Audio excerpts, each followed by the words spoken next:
Қайырлы кеш, құрметті аудитория. Бүгін мен үшінші сізден алдарыңызда сөз сөйлеймін. Бәрін көргенде қуаныштымын. Бүгін менің тақырыбым қалай айналамыздағы проблемадан бизнес идея табуға болады. Бұл сөйлемде 7 сөз бар. 7 сөздің басты сөзі ол бизнес деген сөз.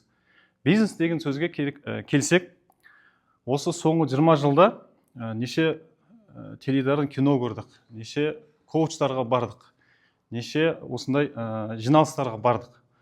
Әр адам бизнесмен болғысы келеді.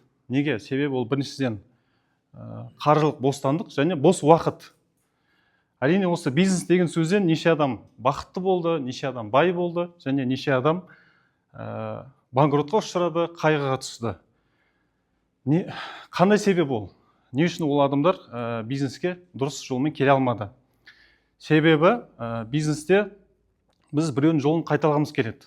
Бір бизнесменді қараймыз, үлкен бір қолы жеткен бір кісіге қараймыз да айтамыз, осы кісі бизнесмен болды, тура сол сияқты жолда жүреміз деп ойлаймыз. Бірақ есте сақтау керек, ешқашан біз біреудің жолын қайталамаймыз.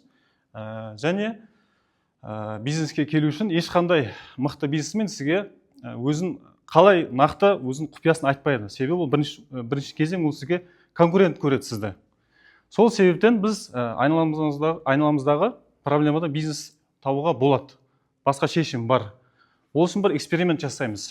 Күнде жүріп, бір ай бойы жазамыз, қандай проблема көрдік, әлеуметтік жүйеде қараймыз.